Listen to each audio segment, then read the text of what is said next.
Bukod sa flood control, meron kayong nilabas kamakailan, yung pagpapasuspend po muna, indefinitely suspension, itong mga road reblocking projects po natin Oo. sa buong bansa. Dahil ika Opo. nyo, may mga kumikita din sa mga maayos sa kalsada tapos sinisira naman nila. Saan pong areas pinakamarami?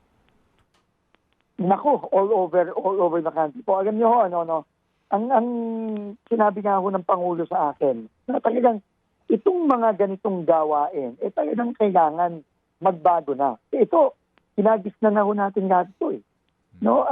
So, talaga pong ngayon po, in the process kami, na habang nakasuspindi nga ito, in fact, sasabihin ko na ho sa inyo ngayon, Sir Ted, Ma'am Cha, marami nga pong hindi sumusunod eh. Kaya po talagang magiging basehan pa ho ito sa pagtanggal pa namin sa ibang mga district engineers na hindi sumusunod. No, ang kailangan po talaga mangyari dito is klarong-klaro po yung requirement kung kailan talaga pwede at dapat mag-reblocking. Ngayon po kasi hindi klaro yun.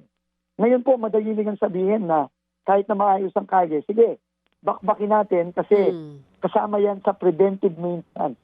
Pero hindi ho natin alam talaga at hindi ho ginagawa yung masusing pagsasabi na kailangan na talaga itong i-reblock o bakbakin. Oo. So ito po, talagang kailangan baguhin na po itong sistemang to. Oo. Talagang hindi lang source of abuse. Ito po talaga ay napakalaking perwisyo sa ating mga kababayan. Oo. Sec, ano pong saklaw nitong suspension na to? Kasama po ba paging yung mga road reblocking sa EDSA? Lahat po kasama dito. Ang hindi lang kasama dito po ay yung road reblocking na halimbawa, mayroon pong gagawin ang mga water utilities na pagbubutas para ayusin yung mga linya ng tubig. Pag mayroon pong gagawing pag-aayos sa drainage, yun lang po ang hindi kasama dito sa order na ito. Pero lahat po ay saklaw nito, buong bansa.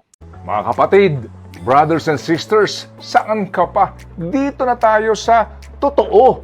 Dito na tayo sa True FM. Mga kapatid, mag-subscribe and follow po kayo sa social media accounts ng True Network PH. Yan po kami. Hanapin nyo lang True Network PH, Facebook, Instagram, YouTube, TikTok, and podcast.